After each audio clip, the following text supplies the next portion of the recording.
কালি JNU বিশ্ববিদ্যালয়ৰ ছাত্ৰাবাসত প্ৰৱেশ কৰি বিজেপিৰ ছাত্ৰ সংগঠন এবিভিপিয়ে ছাত্ৰ সমাজৰ ওপৰত, শিক্ষক সমাজৰ ওপৰত আৰু ছাত্ৰাবাসৰ ওপৰত যি বৰ্বৰোচিত আক্ৰমণ কৰিলে, আমি ছাত্ৰ মুক্তি সংগ্ৰাম সমিতিয়ে এনেকুৱা বৰ্বৰোচিত ঘটনাৰ তীব্ৰ নিন্দা জনাইছো আৰু প্ৰতিবাদ সাব্যস্ত কৰিছো। এই আক্ৰমণৰ নেতৃত্ব লোৱা এবিভিপি ছাত্ৰ নেতাসকলৰ ফটো স্বয়ং প্ৰধানমন্ত্ৰী নৰেন্দ্ৰ মোদী ডাঙৰীয়াৰ লগত আছে। সেই ফটোবিলাক ছচিয়েল মিডিয়াত ভাইৰেল হৈ পৰিছে। গতিকে এই আক্ৰমণটো কেৱল এবিভিপিৰ আক্ৰমণ বুলি আমি গণ্য নকৰো। এই আক্ৰমণৰ লগত কেন্দ্ৰীয় চৰকাৰখনৰ ষড়যন্ত্ৰ নিহিত হৈ আছে। আপোনালোকে জানে যে কেন্দ্ৰীয় চৰকাৰখনে জেএনইউ বিশ্ববিদ্যালয়খনক পূৰ্বৰ পৰাই টাৰ্গেট কৰি লৈছে। আমি সন্দেহ প্ৰকাশ কৰিছো ৰাষ্ট্ৰজুৰি যি এনআৰচিৰ বিৰুদ্ধে, ৰাষ্ট্ৰজুৰি যি কাৰ বিৰুদ্ধে তীব্ৰ প্ৰতিবাদ সাব্যস্ত হৈছে, সেই প্ৰতিবাদক দেখি ভয় কৰি এই প্ৰতিবাদৰ ইস্যুটোক ডাইভাৰ্ট কৰিবলৈ পৰিকল্পিতভাৱে জেএনইউ বিশ্ববিদ্যালয়ৰ ওপৰত কেন্দ্ৰীয় চৰকাৰখনে আচলতে আক্ৰমণ কৰিছে নেকি, সেই কথাটো আমি সন্দেহ প্ৰকাশ কৰিছো।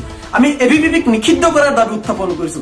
ছাত্ৰক আক্ৰমণ কৰা, শিক্ষকক আক্ৰমণ কৰা, ছাত্ৰবাসৰ ভিতৰত সোমাই এনেকুৱা বৰ্বৰোচিত আক্ৰমণ কৰা ছাত্ৰ সংগঠন আমাৰ প্ৰয়োজন নাই। আৰু এবিভিপিয়ে এনেকুৱা ধৰণৰ ঘটনা এয়াই প্ৰথম কৰা নাই। ইয়াৰ পূৰ্বেও বিভিন্ন ধৰণৰ শিক্ষানুষ্ঠানৰ ওপৰত তেওঁলোকে এনেকুৱা ধৰণৰ বৰ্বৰোচিত আক্ৰমণৰ ঘটনা সংঘটিত কৰিছে। সেইকাৰণে আমি ছাত্ৰ মুক্তি সংগ্ৰাম সমিতি এবিভিপিৰ দৰে ছাত্ৰ সংগঠনক নিষিদ্ধ কৰিব লাগে বুলি দাবী উত্থাপন কৰিছো। আৰু জেএনইউৰ ওপৰত এই আক্ৰমণৰ লগত আমি অসমৰ ছাত্ৰ সমাজে সহমৰ্মিতা প্ৰকাশ কৰিছো। আমি জেএনইউৰ পক্ষত থিয় দিছো।